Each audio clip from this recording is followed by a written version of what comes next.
wabarakatuh.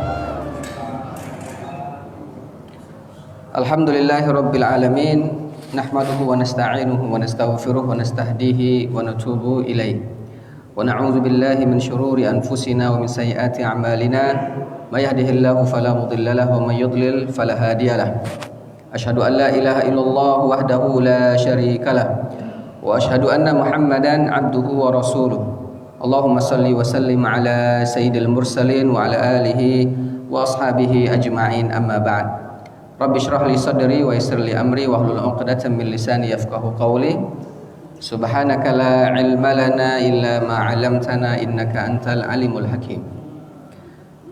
Kita bersyukur kepada Allah dengan melafalkan alhamdulillah. Segala pujian tertuju hanya untuk Allah Subhanahu wa taala atas segala karunia nikmat-Nya yang diberikan kepada kita semua. Khususnya pada kesempatan ini kita kembali hadir di majelis rutin, di pengajian kita. Mudah-mudahan semua yang kita lakukan, niat baik Bapak Ibu dinilai sebagai pahala di sisi Allah Subhanahu wa taala. Amin ya rabbal alamin. Salawat dan salam tak lupa kita sampaikan kepada tauladan kita Nabi Agung, Nabi besar Muhammad sallallahu alaihi wasallam beserta keluarga, para sahabat, para pengikutnya hingga akhir zaman. Kita terus berdoa, berharap, berikhtiar, mudah-mudahan nanti di akhirat kita termasuk orang yang beruntung, yaitu mendapatkan syafaat Rasulullah. Amin ya rabbal alamin. Bapak Ibu yang dimuliakan Allah, kita dalam beribadah kepada Allah tentulah harus bersandarkan kepada ilmu. Kita dalam beramal, dalam beribadah harus bersandarkan kepada dalil, baik dari Al-Quran maupun dari hadis Nabi SAW, dan juga apa yang diajarkan oleh ulama-ulama kita. Kaitannya dengan ibadah, khususnya ibadah yang sering kita lakukan, misalkan dalam sholat, ada beberapa poin yang terkadang menjadi pembicaraan hangat antar jamaah. Apa itu? Di antaranya adalah tentang zikir dan berdoa. Zikir dan berdoa ini kalau dalam ibadah sholat kaum muslimin itu masuk dari rangkaian ibadah sholat berjamaah, kan gitu. Nanti juga ada kaitannya dengan misalkan bagaimana hukum bersalaman setelah kita sholat. Ada sebagian dari kaum muslimin, dari saudara-saudara kita yang mempermasalahkan kenapa harus salaman, kenapa harus jamaah zikirnya rame-rame, ya. Apa kamu anggap Tuhan itu tidak dengar, ya? Mana dalilnya? Bid'ah, haram hukumnya, neraka dan lain sebagainya. Nah, kita tentu ketika melakukan sebuah amal ibadah tidak sembarangan. Perlu dasarnya, perlu dalilnya, perlu penjelasan para ulama. Sehingga kita ketika ada yang menuduh semacam itu, kita harus kuat, kita harus siap menjawabnya, kan gitu. Bagi yang mungkin ketika dituduh melakukan sesuatu yang dilarang atau bid'ah, sesuatu yang baru dianggap tidak pernah dilakukan Nabi dan para sahabat, maka dengarkan dengan baik, ya. Dengarkan dengan seksama apa saja dalil-dalil dan dasar-dasar kita dalam melakukan ibadah-ibadah tersebut.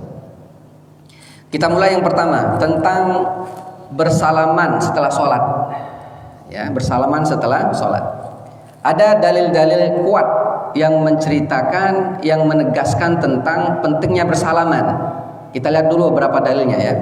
Pertama, dalam riwayat Abu Daud, Ibnu Majah dan At-Tirmidzi dari Bara' bin Azib, dia berkata, qala Rasulullah sallallahu alaihi wasallam, ma min muslimaini yaltaqiyani, tidaklah ada dua orang Islam bertemu fayatasafahani, kemudian dua orang ini bersalaman, illa ghufira lahuma qabla ayaftariqa, kecuali dua orang itu akan Allah ampuni dosa-dosanya sampai mereka berpisah. Satu itu dalil ya. Nanti kita jelaskan di belakang. Yang kedua, ada dalil yang disebutkan oleh Imam Al-Bukhari dalam kitabnya Adabul Mufrad. Ya, sanadnya sahih dari Anas bin Malik. Beliau berkata, "Lamma jaa ahlul Yaman, qala an-nabiy sallallahu alaihi wasallam." Ketika orang-orang Yaman datang, Nabi sallallahu alaihi wasallam bersabda, "Qad aqbala ahlul Yaman." Telah datang orang-orang Yaman. Wahum araqqu quluban minkum. Orang Yaman ini adalah orang yang hatinya paling lembut di antara kalian. Fahum awwalu man jaa bil musafaha. Dan mereka adalah orang yang pertama untuk bersalaman. Nabi memberikan apresiasi, memberikan pujian kepada orang-orang Yaman, hatinya lembut, dan mereka orang yang duluan ketika bersalaman. Yang ketiga, Anil Bara' bin Azib berkata, "Min tamamit tahiyya an tasafaha akhaka." Di antara kesempurnaan penghormatan adalah engkau bersalaman dengan saudaramu. Artinya salah satu cara menghormati dengan sempurna itu adalah kita bersalaman kepada saudara-saudara kita. Yang keempat, dari Qatadah, dia berkata, "Qultu li Anas," aku berkata kepada Anas bin Malik, "Akanat al-musafaha fi ashabin Nabi?" Apakah para sahabat Nabi Muhammad SAW bersalaman? Anas bin Malik menjawab, "Na'am." Ya, mereka bersalaman. Hadis riwayat Imam Al-Bukhari. 4 hadis ini menyatakan bahwa bersalaman adalah perbuatan yang baik, bahkan sangat dianjurkan. Bahkan kalau orang bersalaman, justru dosa-dosanya akan diampuni oleh Allah Subhanahu wa taala. 4 hadis tadi tidak menyebutkan tentang waktu kapan bersalaman. Artinya 4 hadis ini bicara tentang bersalaman secara umum, kapanpun dan dimanapun. Lagi ketemu di jalan, lagi ketemu di rumah, habis sedekah, termasuk habis sholat, ya kan? Maka umum. Sehingga ketika ada yang mempermasalahkan salaman habis sholat, mana dalilnya? Ya, mana dasarnya? Adakah dalil atau hadis Nabi yang melarang habis sholat kita bersalaman? Justru yang ada hadis-hadis yang secara umum menyebutkan tentang keutamaan bersalam-salaman dalam berbagai momen, dalam berbagai waktu, ya. Makanya Bapak Ibu, Nabi SAW dalam hadis yang lain menyatakan, ya, Anil Hakim qala sami'tu Aba Juhaifa qala kharaja Rasulullah sallallahu alaihi wasallam. Langsung saja ke inti hadisnya. Wa qama an-nas faj'alu ya'khuduna yadayhi famsahuna biha wujuhahum. Qala fa akhadtu bi yadihi fa wada'tuha ala wajhi fa idza hiya abradu min as-salji wa atyabu raihatan min al-miski. Jadi Nabi pernah suatu hari salat zuhur dan salat asar. Habis salat, orang-orang berebutan ingin menyalami Nabi. Langsung berdatangan menyalami Nabi. Mereka mengambil tangan Nabi, kemudian mencium tangan Nabi. Ada yang mengambil tangan Nabi bersalaman, kemudian meletakkan ke wajahnya. Dan diantara yang melakukan itu mengatakan, tangan Nabi begitu dingin, seperti salju. Dan wanginya melebihi wangi minyak kasturi. Nah, kalau seandainya salaman Nabi sholat dilarang, pasti Nabi marah tuh dengan yang datang kemudian ngajak salaman. Kan gitu. Maka jelas di sini kalau dalam hadis-hadis Nabi, ya, justru kita diperintahkan untuk bersalaman. Nah, yang paling tegas lagi adalah pendapat dari Imam An-Nawawi.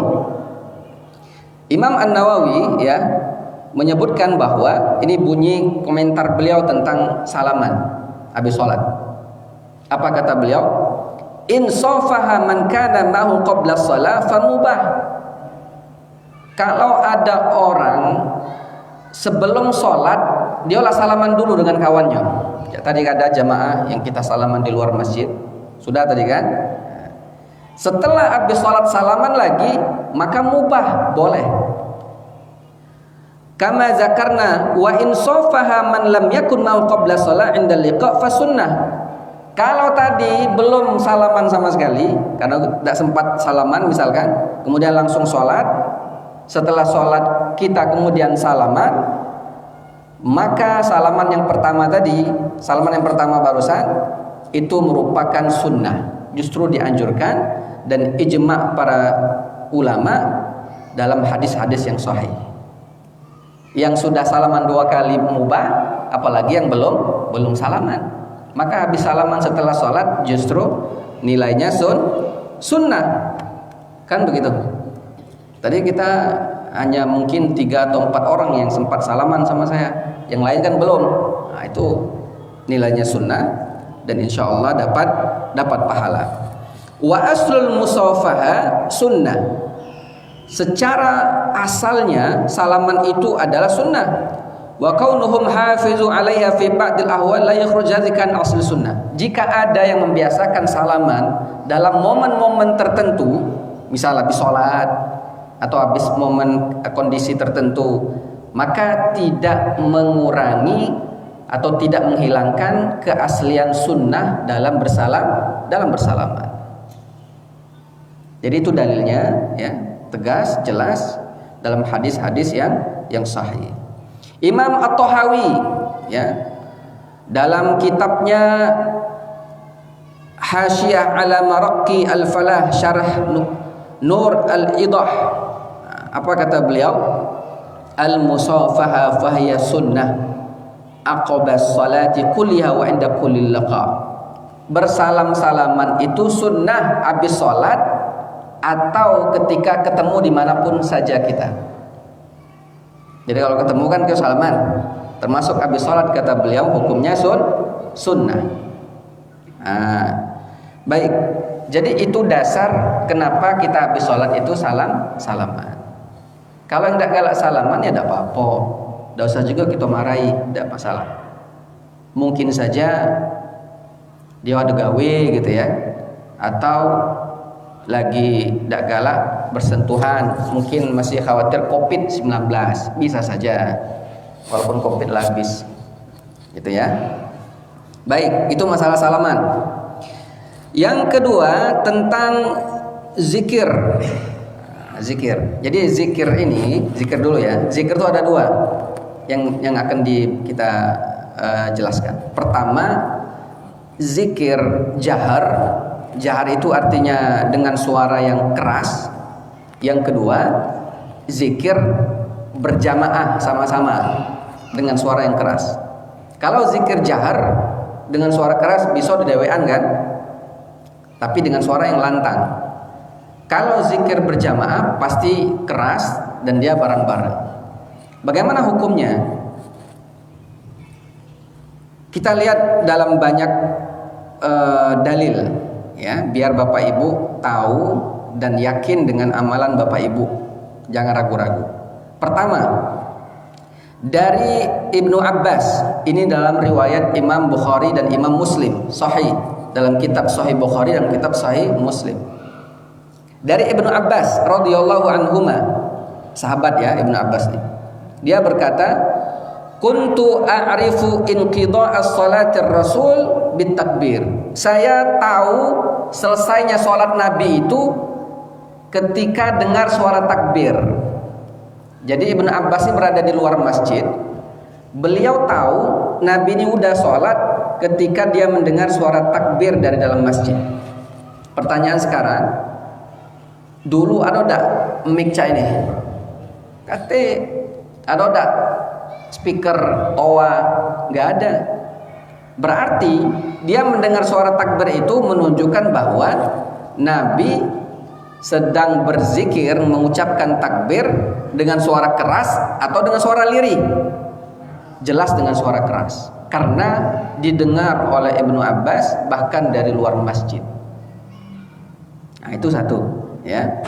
Yang kedua, Dalam riwayat Imam Muslim, ya, dalam Sahih Imam Muslim dari Ibnu Abbas juga, anna raf'as saut bidzikri hina yansarifun nas minal maktuba kana ala ahdi Rasulillah sallallahu alaihi wasallam. Kata Ibnu Abbas, sesungguhnya berzikir dengan suara keras, ya, ketika manusia selesai dari sholat yang wajib, itu sudah terjadi sejak zaman Nabi Muhammad sallallahu alaihi wasallam.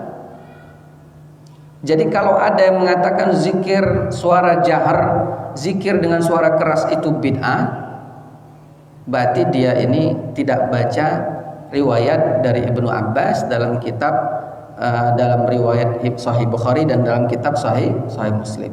Ini hadis yang sahih, ya kan? Tegas sekali bahwa ternyata zikir dengan suara keras itu ada sejak zaman Nabi. Kalau ngomong bid'ah itu adalah sesuatu yang baru dibuat, yang tidak pernah dilakukan Nabi. Padahal ini tegas, ya, bahwa Nabi sejak zaman beliau sudah ada yang namanya zikir dengan suara lantang, dengan suara yang keras. Yang ketiga, dalam riwayat Ibnu Abbas juga, kuntu a'lamu idzan sarafu bidzalika idza sami'tuhu. Kata beliau, saya mengetahui orang itu habis sholat ketika saya mendengar ada suara zikir dari dalam masjid. Jadi jelas sekali Bapak Ibu bahwa berzikir dengan suara keras itu ada dasarnya, ada dalilnya yang sahih. Bahkan seorang alim, ya, yang biasanya dijadikan sebagai panutan oleh sahabat-sahabat kita dari kaum salafi, ya, seperti Syekh Ibnu Utsaimin. Syekh Ibnu Utsaimin ini ternyata pernah ditanya tentang hukum berzikir dengan suara yang keras habis sholat wajib. Ma hukmu raf'us saut bidzikri aqabas salatil maktubah? Apa hukum ngangkat suara alias berzikir dengan suara keras ketika habis sholat wajib? Apa jawab beliau? Sunnah. Illa idza kana ila janbik rajulun yatimmu wa takhsha in rafa'ta as-saut an tuwashwish alaihi fala tarfa' sautak. Kecuali, kata beliau, kalau kamu berzikir dengan suara keras, ada orang di sampingmu lagi sholat nih, lagi menyempurnakan sholatnya. Kalau kau takut nanti mengganggu dia sholat, lebih baik suaramu, zikirnya dikecilkan saja. Tapi beliau tidak menafikan zikir dengan suara keras itu hukumnya sunnah. Dalilnya apa? Dalilnya sama tadi yang kita sebut tentang dari Ibnu Abbas yang tahu habis sholat itu kalau ada suara zikir yang dengan suara yang keras. Nah, gitu ya. Baik, Bapak Ibu yang dimuliakan Allah Ta'ala, itu zikir dengan suara keras.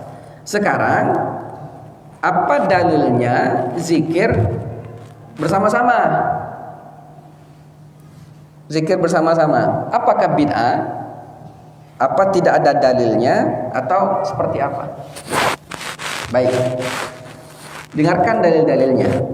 Pertama, untuk menjelaskan bahwa zikir berjamaah dengan suara yang keras itu, pertama kita lihat ternyata dalam firman Allah, dalam hadis-hadis Nabi, ketika Allah menyebut orang berzikir itu dengan redaksi kata jamak. Jamak itu kalau dalam bahasa Arab lebih dari 2. Kalau dalam bahasa Indonesia jamak itu lebih dari 1 kan?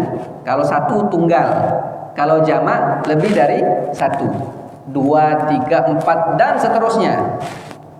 Kalau dalam bahasa Arab jamak itu 2, lebih dari 2, 3, 4 dan seterusnya. Apa contohnya? Contohnya dalam surat Ali Imran ayat 191. Firman Allah, A'udzubillahi minasyaitonir rajim. Alladzina yadhkurunallaha qiyaman wa qu'udan wa 'ala junubihim. Yaitu orang-orang yang mengingat Allah sambil berdiri, sambil duduk atau dalam keadaan berbaring. Jadi bunyi ayatnya yadhkurunallah. Orang-orang yang mengingat Allah, orang-orang yang berzikir. Bukan satu orang, tapi orang-orang. Berarti banyak kan? Banyak. Yang kedua, dalam Quran surah Al-Ahzab ayat 35, Allah berfirman, "Wadz-dzakirina Allaha katsira wadz-dzakirati 'addallahu lahum maghfiratan wa ajran 'azima."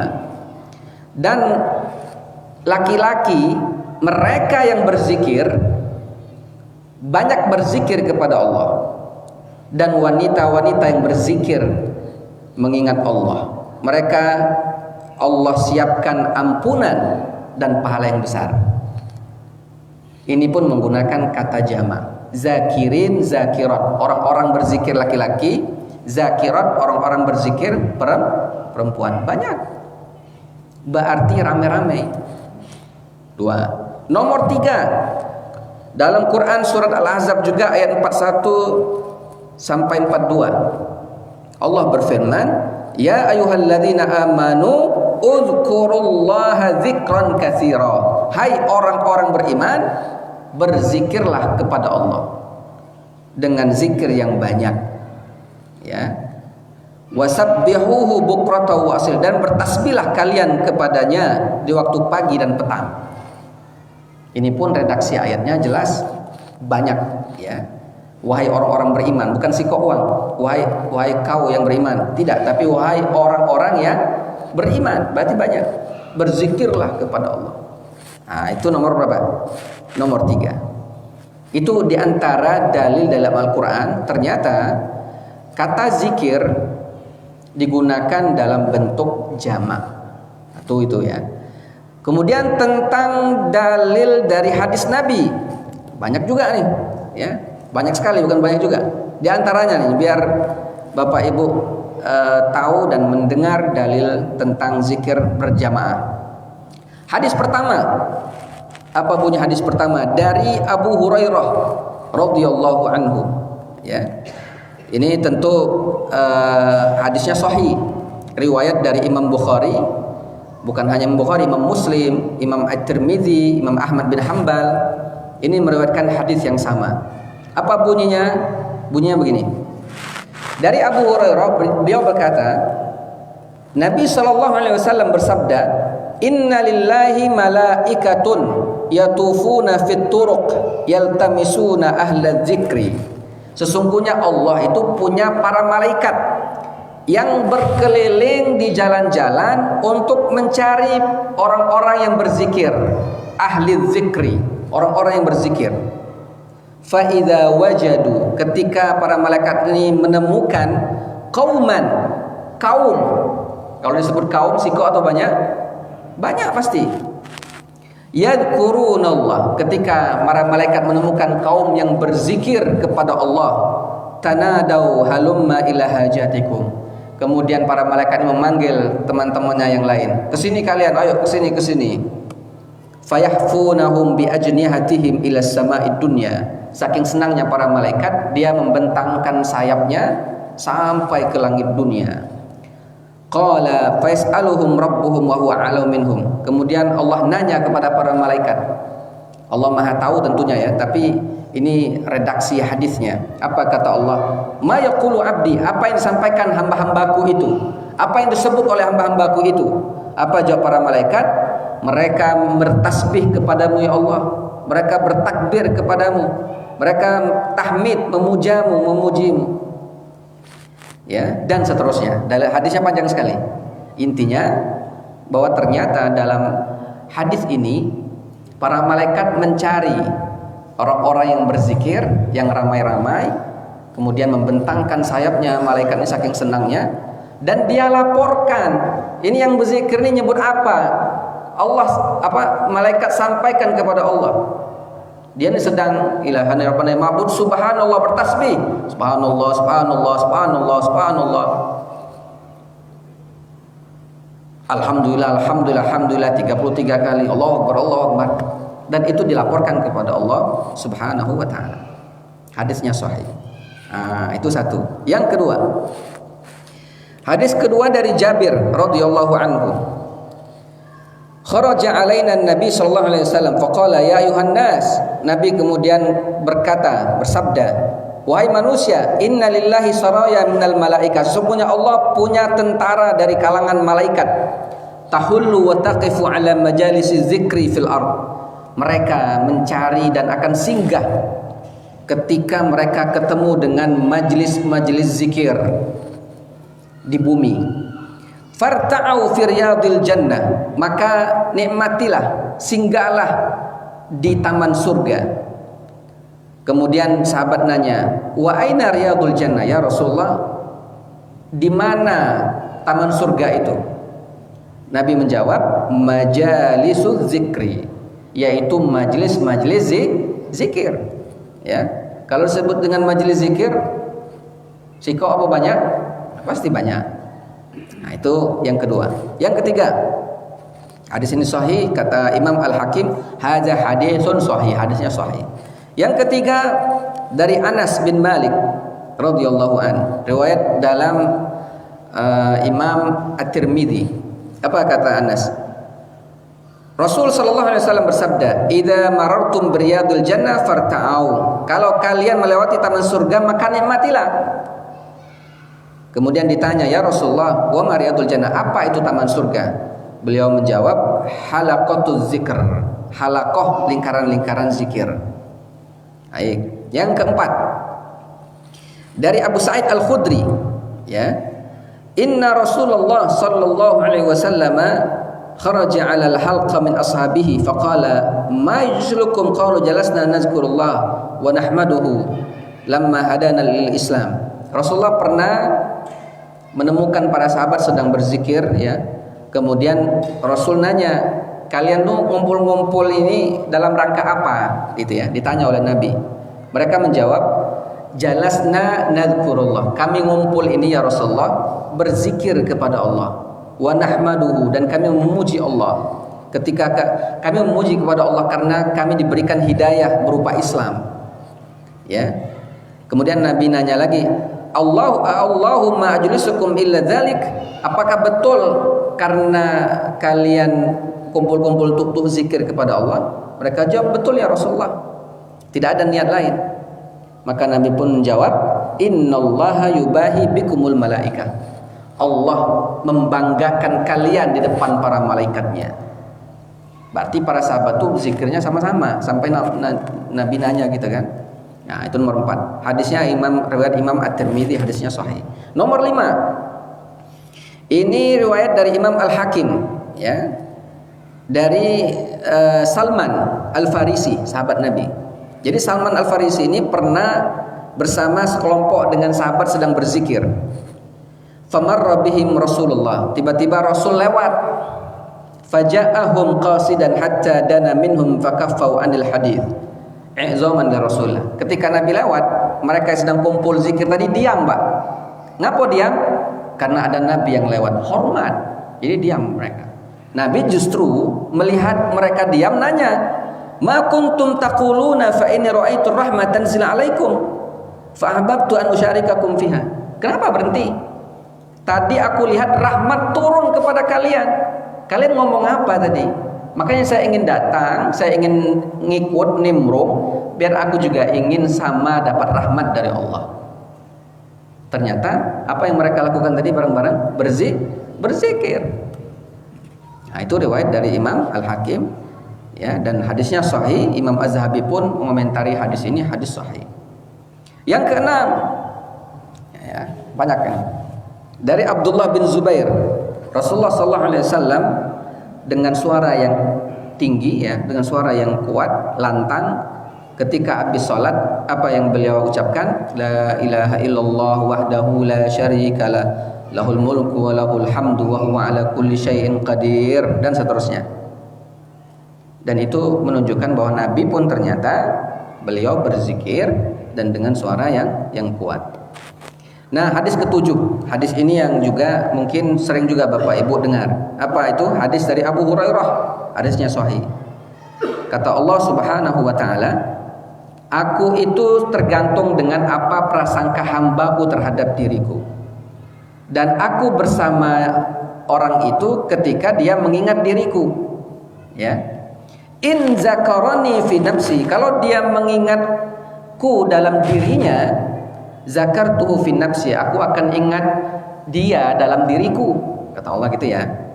Nah, kemudian bunyi hadis ini, wa in zakarani fi malain, kalau yang berzikir ini bersama dengan kelompoknya alias bersama-sama dengan yang lain,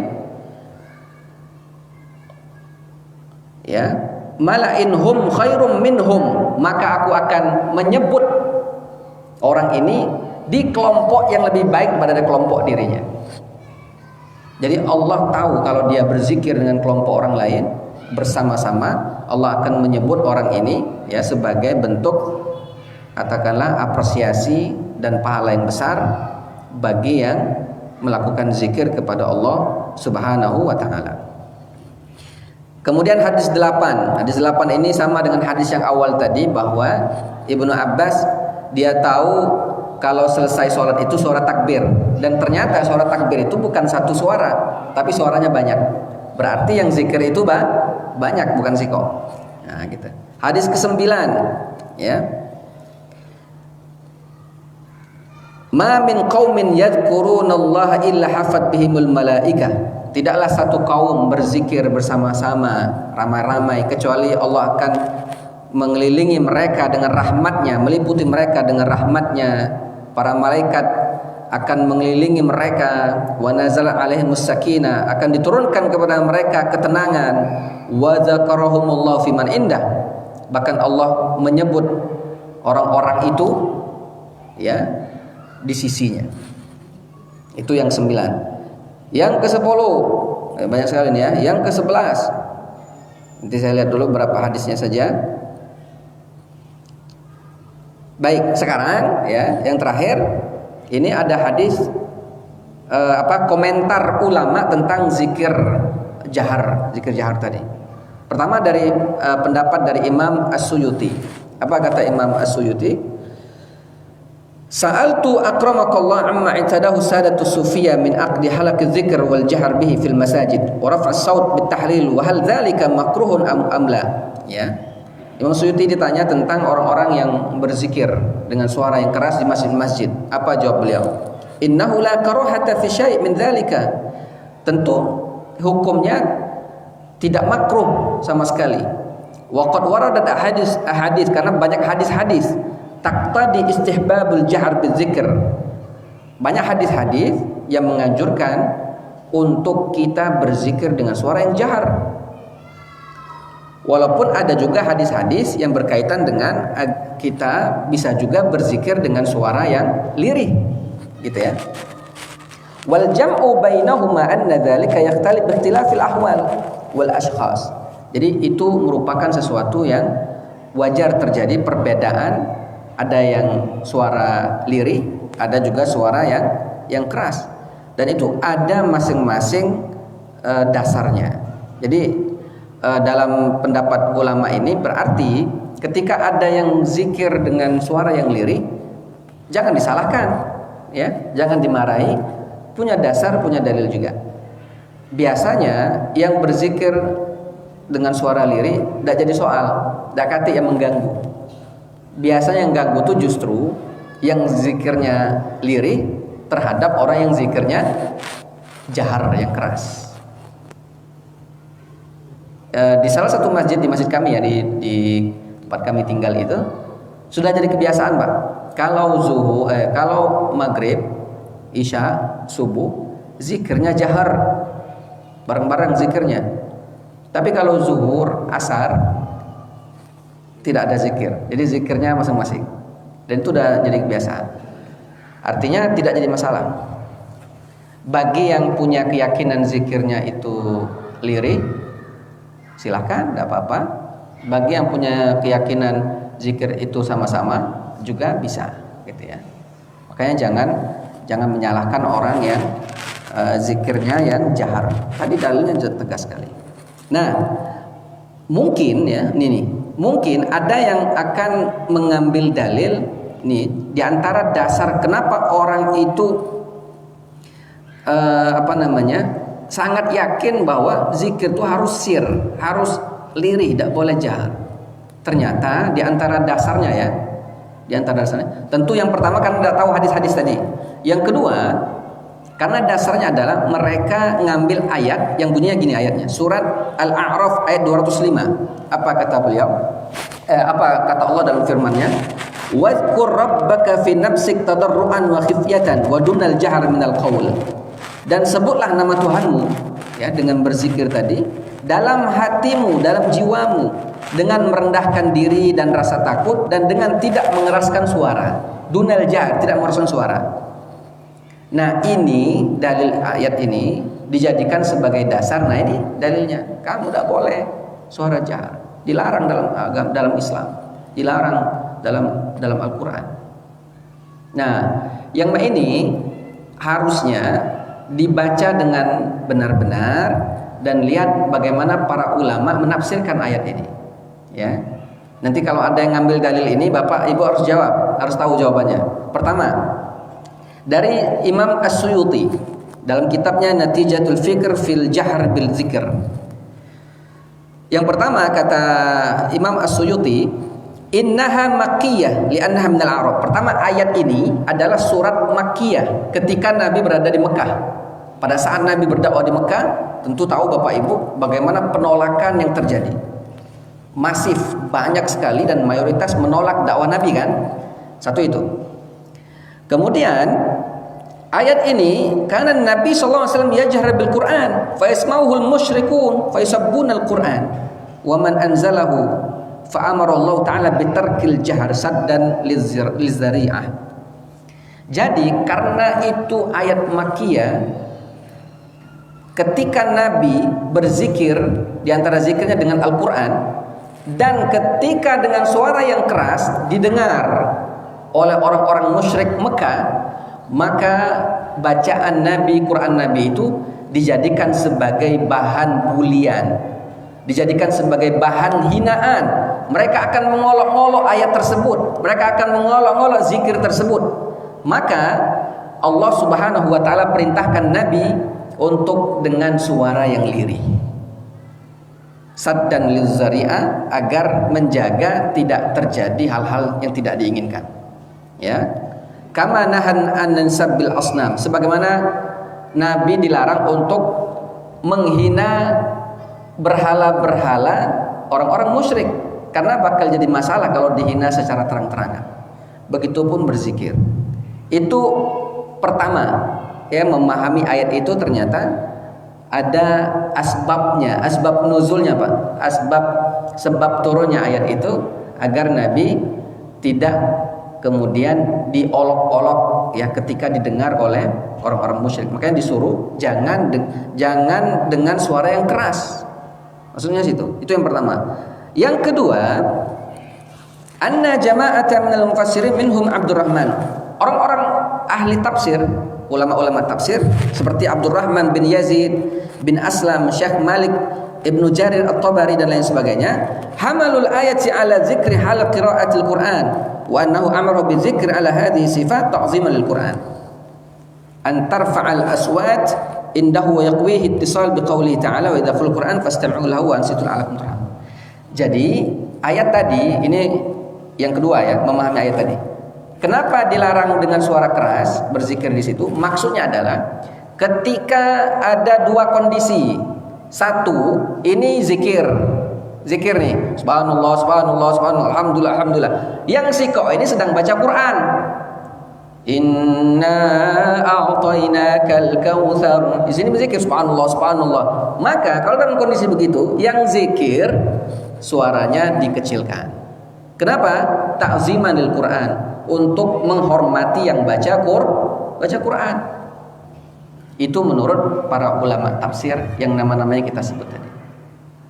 Jadi tidak mutlak ayat tadi itu melarang kita berzikir dengan suara yang keras, tapi ada kondisi. Ya, kalau ada Quran, ada zikir ya, yang zikirnya ini dipelankan. Jangan yang ini suara besar, yang subhanallah zikir besar Allah, subhanallah, nah laju bersaing ya dah. Sikok pakai mic pula. Bebala lama-lama kan. Nah, yang berzikir itu suara lirih. Itu. Yang ketiga, ya, para ulama menyebut, khususnya para ulama tasawuf mengatakan bahwa annal amra fil ayati khassa bin nabi sallallahu alaihi wasallam. Ayat tadi yang dilarang dengan suara keras itu khusus untuk Nabi. Kalau menurut ulama tasawuf. Wa amma ghairu faman huwa mahallul waswas wal khawatir fa ma'mur bil jahr li'annahu syadda ta'siran fi daf'iha. Bagi selain Nabi, ya, kalau kondisinya misalkan labil gitu ya, mudah terpengaruh dan lain sebagainya, justru dia diperintahkan untuk dengan suara zikir yang keras. Kalau Nabi tadi dilarang kan karena Nabi kondisinya tadi sedang kondisinya orang-orang musyrik gitu ya, banyak orang-orang musyrik. Tapi bagi kita tentu tidak dilarang. Ditambah lagi bahwa kita ini kan kalau merenung main dawek baik dengan zikir mulut baik, kadang ada suara-suara dikit mulai pening kepala, mulai ganggu ini ganggu. Maka yang semacam ini bagus dengan suara yang keras. Subhanallah, subhanallah, subhanallah, alhamdulillah, alhamdulillah. Jadi tidak akan ada yang bisa mengganggu konsentrasi kita dalam berzikir. Nah, itu ya. Baik, Bapak Ibu yang dimuliakan Allah Subhanahu wa taala. Berikutnya, ini banyak ini. Tentang ayat yang memerintahkan sir tadi ya, bukan hanya surat Al-Ahzab, surat Al-A'raf ayat berapa tadi? Al-A'raf ayat 205. Ada juga Al-A'raf ayat 55, ya. Disebutkan ud'u rabbakum tadarruan wa khifyatan innahu la yuhibbul mu'tadin. Berdoalah kepada Allah, berzikir juga maksudnya berdoa itu ya, dengan merendah diri dan suara yang lembut. Sesungguhnya Allah tidak menyukai orang-orang yang melampaui batas. Ada yang memaknai ayat ini. Nah, kamu kalau berzikir keras-keras melampaui batas, berlebihan. Apa kata para ulama mengomentari ini? Ya, annahu tajawazal ma'mur aw ikhtira' da'watil la asla laha fi syar'i. Maksud ayat itu bukan orang zikir keras-keras yang berlebihan. Maksudnya adalah mereka yang berzikir atau berdoa dengan doa-doa yang lebay, kalau bahasa kita. Tahu lebay, Bu? Yang berlebihan, yang tidak ada dasar syariatnya, yang justru bermasalah ketika kita tahu maknanya. Contoh nih, ada seorang bernama dari sahabat Abdullah bin Mughaffal radhiyallahu anhu. Dia dengar anaknya berdoa. Apa doa anaknya? Allahumma inni as'ulukal qasrul abyad an yaminil jannah. Ya Allah, aku minta kepadamu istana putih di sebelah kanan surga. Nah, kemudian Nabi menjawab, inni sami'tu Rasulullah sallam yaqulu fil ummah qawm ya'taduna fid du'a wat tahur. Nabi mengatakan, mengingatkan orang yang semacam ini tidak boleh berdoanya begitu berlebihan kan, minta apa tadi? Istana warna putih di sebelah kanan surga. Enggak perlu gitu, minta saja surga. Surga paling tinggi surga Firdaus, sudah gitu aja. Sebenarnya gitu kan. Baik Bapak Ibu yang muliakan Allah, mungkin itu ya tentang zikir berjamaah. Ada juga tentang sholat, berdoa setelah sholat, itu juga ada dalil-dalilnya. Ya karena waktu yang terbatas, mungkin kita cukupkan sampai di sini dulu. Ada tanya jawab atau kita tutup? Ya Bu, silakan. Ya.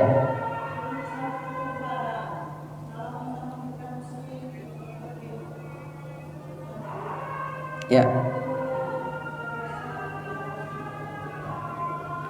Salaman dengan non muslim tidak ada larangan, tapi tidak berlaku hadis yang ketika dua orang muslim bersalaman pahalanya dosanya gugur, itu tidak berlaku. Tapi kalau salaman dalam rangka menjaga hubungan kekeluargaan, hubungan tetangga, ada masalah.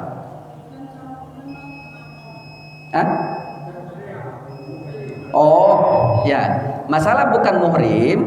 Nah, ini terjadi perbedaan pendapat ya. Bukan non muslim tadi ya. Kalau dengan non muhrim, kalau yang berpendapat tidak boleh bersalaman dengan non muhrim, maka tidak usah salaman sama sekali ya. Yang membolehkan ada memang, asal tadi tidak dilakukan dalam kondisi misalkan ada syahwat dan lain sebagainya, itu tidak boleh. Tapi kalau aman dari itu maka tidak masalah. Sehingga ada ulama yang membolehkan salaman dengan non mahram ya, non muhrim yang bukan mahram. Tapi kalau kami tentunya berpendapat lebih baik kita tidak bersalaman bersentuhan dengan non muhrim, karena ada hadis Nabi SAW yang menyatakan ketika bersentuhan kulit antar kulit dengan orang yang tidak mahramnya, maka lebih baik ditusuk dengan besi panas, kan gitu. Sehingga ulama memaknai hadis ini bahwa kita tidak diperbolehkan bersentuhan dengan lawan jenis yang bukan muhrim. Wallahu a'lam bishawab. Ada lagi? Ya.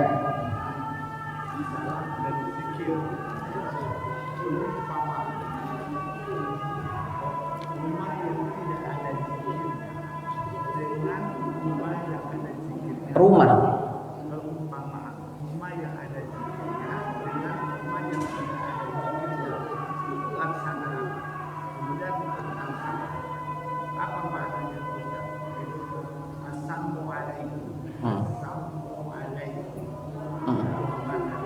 Ya.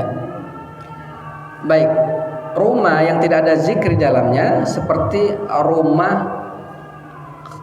rumah yang tertinggal, yang tidak ada penghuninya. Katakanlah kalau bahasa lainnya rumah angker, gitu ya. Rumah yang tidak baik, ya.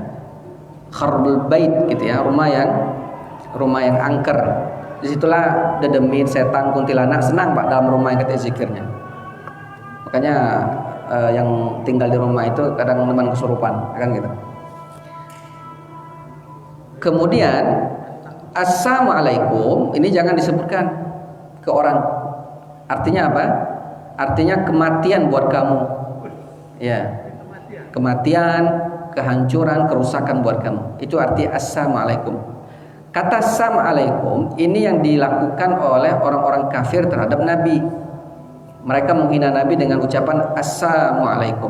Kan ucapan salam yang benar itu adalah assalamualaikum, keselamatan buat kamu. Tapi mereka mengolok-olok Nabi dengan kata assalamualaikum. Sam itu secara bahasa artinya racun. Berarti kan kalau racun kira-kira kalau dikonsumsi apa yang terjadi? Death, mati. Makanya artinya adalah kecelakaan, kematian buat dirimu. Jadi jangan disebut Pak ya. Agak dicopot jangan bahaya. Iya. Iya. Assalamualaikum. Iya, celakalah kamu, matilah kamu gitu ya. Ya, wallahu a'lam bishawab. Habis barangkali?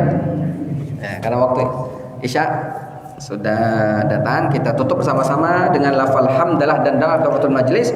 Alhamdulillahirabbil alamin, subhanakallahumma bihamdika asyhadu an la ilaha illa anta astaghfiruka wa atubu ilaik. Anallahu wa iyyakum ajmain. Wassalamualaikum warahmatullahi wabarakatuh.